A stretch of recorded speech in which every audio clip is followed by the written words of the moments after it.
Hello students, welcome to maths class. देखिए, last topic से हम आगे चलते हैं।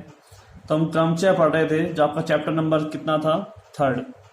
और चैप्टर 3rd यानी कि परमुटेशन की हम बात कर रहे थे। तो इसमें मैंने क्वेश्चन भी दिया था आपको, दो परमुटेशन का गुणा, ठीक है, f of g and g of f मैंने आपको फाइंड करने के लिए क्वेश्चन दिया था।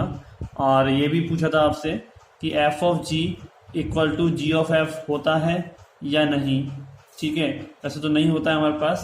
तो मुझे पास सिर्फ एक बच्चे का रिप्लाई आया, रवि का, और उसका आंसर सही है। हो सकता है कि आप लोग वीडियो साफ साफ नहीं देखते हैं, या हो सकता है कि आप अभी पीछे चल रहे हैं, इस वजह से मैं उम्मीद करता हूँ कुछ बच्चे ऐसे हैं जो एब्सेंट हैं, कभी भी उनका कोई रिप्लाई नहीं आया, पता नहीं वो क्या करना चाहते हैं।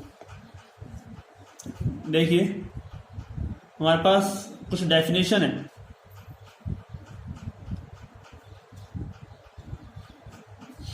ठीक है। और डेफिनेशन क्या है हमारे पास, दो क्रमचियों की तुल्यता, ठीक है। तुल्यता की मैं बात करूं तो दो क्रमचियों की तुल्यता यानी कि इक्वलिटी ऑफ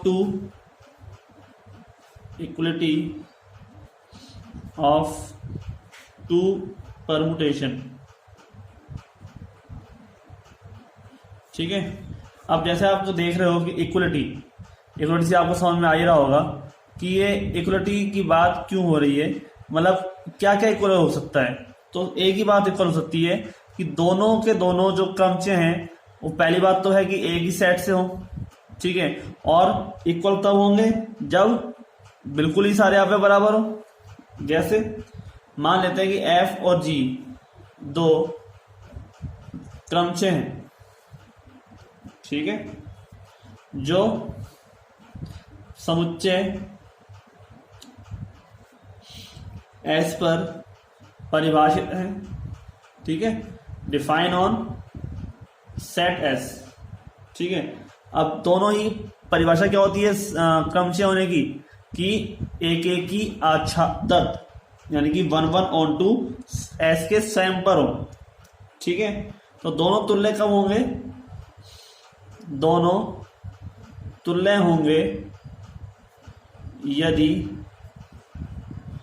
वे प्रतिचित्रण क्या करें, समान करें, ठीक है। प्रतिचित्रण समान करें, यानी कि f इक्वल टू जी कब होगा, जब एफ एक्स बराबर किसके हो, जी एक्स के हो, ठीक है। एफ बराबर जी कब होगा, जब एफ ऑफ एक्स बराबर जी ऑफ एक्स हो, यानी कि उसके जो एक्स का प्रतिचित्रण है वो समान समान हो, यानी कि ये एफ ऑफ एक्स है, f of g of y है। यहाँ पर एक्स के लिए काम हो रहा है या वाई के लिए काम हो रहा है ना, एलिमेंट दोनों सेम सेम होने चाहिए। और अगर ये दोनों सेम है तो दोनों क्रमचय कैसे हैं, तुल्य हैं। बस इतनी सी बात हमें याद रखनी है। सेकंड डेफिनेशन जो है आपके पास वो है आइडेंटिटी ऑफ परमुटेशन, ठीक है, यानी कि तस्मक अवयव। हम आइडेंटिटी की बात कर रहे हैं, यानी कि तस्मक अवयव जो है वो आपको पता लगाना है। तो तस्मक अवयव क्या होगा कि स्वयं पर प्रतिचित्रण। जैसे मैं कहूं कि ए है कोई भी एलिमेंट, तो मैं अगर एफ ऑफ ए निकालना चाहता हूं तो भी क्या है, ए ही है, राइट। मेरे पास एक्स कोई एलिमेंट है और मैं कहूं कि मुझे एफ ऑफ एक्स यानी कि इसका प्रतिबिंब निकालना है, इसकी इमेज निकालनी है, एक एक प्रतिचित्रण कर रहे हैं, तो वो भी क्या है, एक्स ही आए। वाई का निकालूं तो वाई आए, तो इसका मतलब क्या हुआ, एक्स का एक्स पर प्रतिचित्रण, वाई का वाई पर, और जेड का जेड पर। उदाहरण के लिए आप देख सकते हो, जैसे मान लो एस है हमारे पास ए बी सी, ठीक है। तो अगर एफ ऑफ एक्स बराबर एक्स है, यानी कि जो रखोगे वही मिल जाएगा, राइट, जो रखोगे वही मिल जाएगा। तो इसका मतलब प्रतिचित्रण क्या होगा, ए बी सी का, ए का ए, बी का बी और सी का सी। तो ये क्या हो गया आपका तस्मक क्रमचे। ठीक है, समझ में आया आपको? ये आपका क्या हो जाएगा तस्मक क्रमचे। तो जो कि जिसका संबंध स्वयं के स्वयं से ही हो। ठीक है, आप इसको याद भी रख सकते हो चाहो तो। भाई आजकल के टाइम में हर कोई अपने से संबंध रखता है और हम उसी को क्या मानते हैं, आइडियल है वो। मतलब दूसरों से की खबर खोज तो रखते हैं लेकिन उनके में दखल अंदाजी नहीं करते, तो वो पर्सन बहुत सुखी होते हैं। तो वही हमारे पास क्या होते हैं, आइडियल होते हैं। और आइडियल से क्या बन गया, आइडेंटिटी। ठीक है, तो मैं आपको बात बता दूं कि अपनी परेशानियों से निजात आप पहले लो। दूसरों की परेशानियों में अगर आप इंटरफेयर करते हैं तो आपकी खुद की परेशानियां आपके ऊपर हावी हो जाएंगी।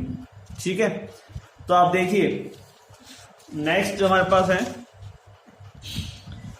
डेफिनेशन, वो है हमारा प्रतिलोम क्रमचे। याद रखना ये एलजेब्रा है और इसको आप अगर लिंक करके रिलेटेड करके जनरल लाइफ से जोड़कर नहीं पढ़ोगे तो थोड़ा सा दिक्कत आएगी।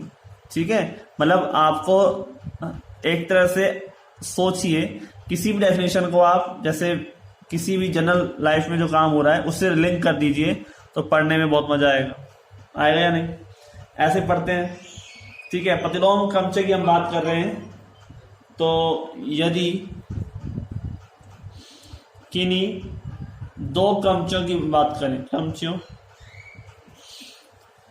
ठीक है भाई, ये प्रतिलोम जो हमने पहले पढ़ा था कि ए स्टार बी बराबर ई, मतलब दो एलिमेंट को हम मल्टीप्लाई करें तो क्या आ जाए, तस्मक आ जाए। यदि किन्हीं दो क्रमचों का गुणनफल तस्मक क्रमचे हो, तस्मक क्रमचे हो तो ऐसे क्रमचियों को एक दूसरे का या एक दूसरे के प्रतिलोम कहते हैं। ठीक है, देखिए एग्जाम्पल लेके बता देते हैं। हमारे पास एग्जाम्पल है, मान लेते हैं 1 2 3 और 4 और ये क्रमचय हमको दे रखा है। अब इसका मान लेते हैं एफ है, इसका इनवर्स बताना है यानी कि प्रतिलोम बताना है।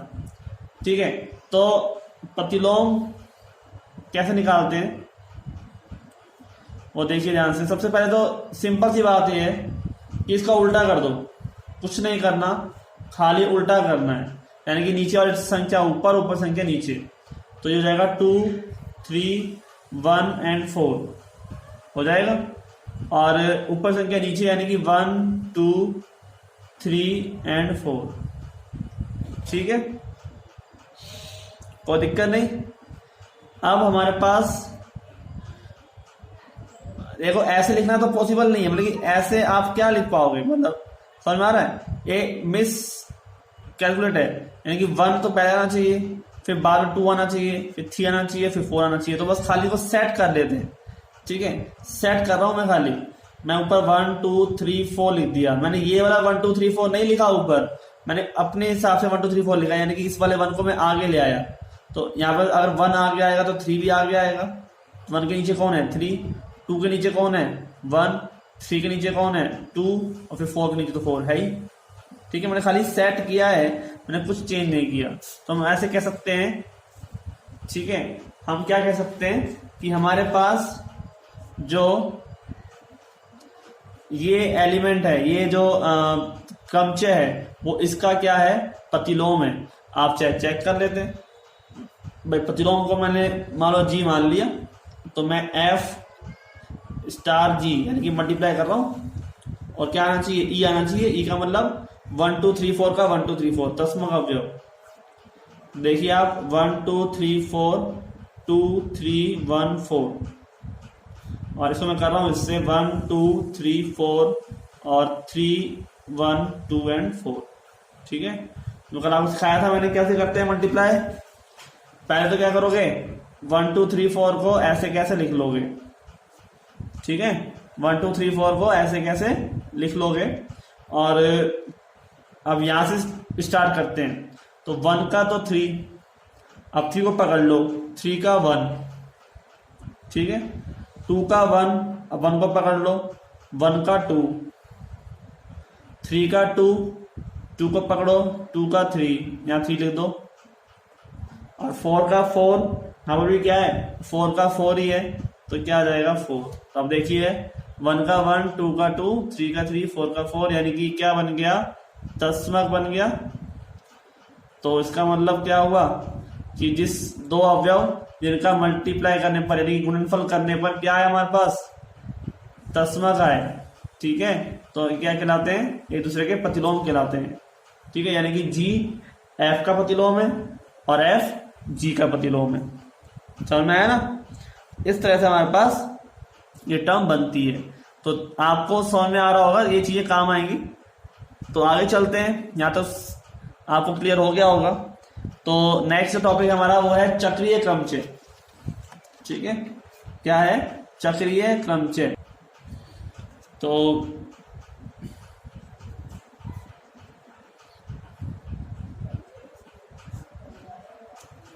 चक्रीय क्रमचय की मैं बात करूं तो क्या है इसकी परिभाषा, तो नाम से पता चल रहा है चक्र। चक्रीय क्रमचय का मतलब क्या हुआ, चक्र, चक्र चलेगा, चक्र यानी कि साइकिल, ठीक है। मैं इसको हिंदी में सॉरी इंग्लिश में लिख दूं तो क्या हो जाएगा, साइक्लिक परमुटेशन। जैसे हमारे पास साइक्लिक ग्रुप था ना, वैसे क्या है ये साइक्लिक परमुटेशन है, या फिर हम इसको कह सकते हैं साइकिल्स, ठीक है। तो देखिए साइकिल कैसे चलती है, जब पेडल मारते हैं, मतलब कि एक के बाद दूसरा हिस्सा फिर उससे आगे, ठीक है, ऐसे होता है ना, ठीक है। तो साइकिल क्या होता है, एक से आगे फिर आगे फिर आगे, तो यानी कि पहला एलिमेंट दूसरे एलिमेंट के साथ, दूसरा एलिमेंट तीसरे के साथ जुड़ा हो, यानी कि पहले का प्रतिबिंब दूसरे वाला एलिमेंट हो, दूसरे का प्रतिबिंब तीसरे वाला एलिमेंट हो, तीसरे का प्रतिबिंब चौथा एलिमेंट हो, इस तरह से अगर जुड़े हुए हों तो क्या कहलाता है, साइक्लिक कहलाता है। देखिए आप, माना डेफिनेशन बता रहा हूं मैं आपको, एस जो है वो आपके पास ऐसा कोई समुच्चय दे रखा है, ठीक है, एक परिमित समुच्चय, राइट, परिमित समुच्चय है। अब आपके पास क्या है कि यदि f इस समुच्चय का ऐसा क्रमचय हो, ठीक है, आपके पास क्या हो, ऐसा क्रमचय हो इस समुच्चय का, कौन, f।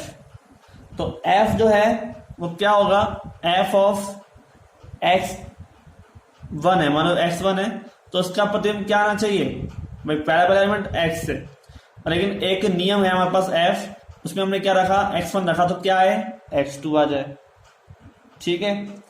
अगर मैं रखूं यहाँ पे x2 तो क्या आ जाए, यहाँ पे x3 आ जाए, राइट। यानी कि अगर मैं यहाँ पर थोड़ा सा रिलेट करता हूं उसको, f ऑफ x i वा नंबर है, तो क्या आ जाए, xi+1 आ जाए, ठीक है, समझ में आया। यहाँ पर i का मान क्या है, 1 2 3 कंटिन्यू, ठीक है, भाई k तक कोई नंबर है, ये लगा लो भाई। अगर आपने रखा है यहाँ पे 1 तो 1+1 यानी कि 2, यानी अगला वाला नंबर आना चाहिए, ठीक है। तो अब आप देखिए, अगर k टर्म तक हम इसको लिख पा रहे हैं तो इसका मतलब क्या है कि f k लंबाई का यानी कि k तक अगर एलिमेंट रखा जाएगा i का, जितने भी एलिमेंट हो उतनी लंबाई का, k लंबाई का एक चक्र या चक्रीय क्रमचय कहलाता है। समझ में आया आप लोगों को कि हमारे पास k लंबाई का मतलब, जैसे मान लो आपके पास 4 ही एलिमेंट है s में, भाई x1 x2 x3 और x4, लेकिन जो इसमें प्रतिबिंब आ रहे हैं वो ऐसे आ रहे हैं कि x1 रखूंगा तो x2 मिलेगा प्रतिबिंब में, x2 रखूंगा तो x3 मिलेगा, x3 रखूंगा तो x4 और x4 रखूंगा तो वापस से x1 मिलेगा, यानी कि एक दूसरे से रिलेट करता हुआ। ठीक है, x4 का क्या होगा, वापस से x1 होगा। तो इसका मतलब क्या है कि ये 4 लंबाई का एक चक्र है। कितने लंबाई का, 4 लेंथ का। ठीक है, चक्र का मतलब पता ही है आपको कि वापस से लास्ट वाला एलिमेंट फर्स्ट वाले से जाके जुड़ जाता है। ठीक है, इसलिए हम इसको क्या बोलते हैं, चक्रीय क्रमचय। ठीक है, तो लंबाई को हम लिख देते हैं भाई, अगर कितनी लंबाई का हमने माना है, के लंबाई का, तो उसका मतलब कितने एलिमेंट होंगे, के एलिमेंट होंगे। तो इसका मतलब क्या हुआ, ये के लंबाई का कोई क्रमचय है। ठीक है, समझ में आया ना कि प्रत्येक एलिमेंट का प्रतिबिंब, ठीक है, वो क्या होना चाहिए, उसके अगले वाला एलिमेंट होना चाहिए। एफ ऑफ x1 x2 के बराबर, एफ ऑफ x2 x3 के बराबर, एफ ऑफ x3 x4 के बराबर, ऐसे। और लास्ट वाला क्या होगा प्रतिबिंब, फर्स्ट वाले की। ठीक है, चाहो तो मैं यहाँ पे एक डायग्राम और बना देता हूँ आपके लिए। ये हो गया आपका x1, ये x2, ये x3, ये x4। तो यहाँ पर जो प्रतिबिंब आएगा वो किसके साथ में आएगा, यहाँ पे x2 के साथ लेगा x3, x3 के साथ लेगा x4, x4 के साथ लेगा x1। ठीक है, ऐसा कोई फंक्शन f है, मान लेते हैं ये a है और ये कोई b। ठीक है, समझ में आपको। तो दो एलिमेंट बन गए, f जो मेन है वो क्या कहलाएगा, चक्रीय। तो ये चीज हमारे पास रिलेट करती है। तो आई होप सो कि समझ में आ रहा है आपको। मैं आपको एक एग्जांपल देके बता देता हूं कि मेरे पास कोई भी f है और मैं यहाँ पर उसको देखिए 1 2 3 सॉरी 1 2 3 नहीं, मैं खुद कह रहा हूं कि कॉमा तो लगाना ही नहीं होता, चक्र में भी नहीं होना ही, क्रमचय में। इस तरह से मेरे पास कोई S7 है। अब देखिए जरा ध्यान से कि S7 क्या होता है, S1 क्या होता है, बल्कि इस तरह से। तो S7 का मतलब इसमें 7 एलिमेंट है। ठीक है, और हम कह रहे हैं कि ये S7 जो है, इसको देखते हुए 4 लंबाई का चक्र है, यानी कि 4 एलिमेंट ऐसे हैं इसमें जो जिसके प्रतिबिंब सामने अगला एलिमेंट है। ठीक है, तो आप कैसे बनाओगे, आप लोग पहले ध्यान दो। S7 का मतलब 7 एलिमेंट। ठीक है, तो F1 का प्रतिबिंब कौन होगा, उसके अगले वाला। जब भी ऐसे लिखा जाता है ना चक्र को, तो उसका मतलब अगले वाला एलिमेंट होगा। F1 का मतलब कि F1 का मान कितना हो जाएगा, 2। F2 का मान कितना हो जाएगा, 5। F5 का कितना हो जाएगा, तो F5 बाद में लेते हैं, पहले F3 लेते हैं।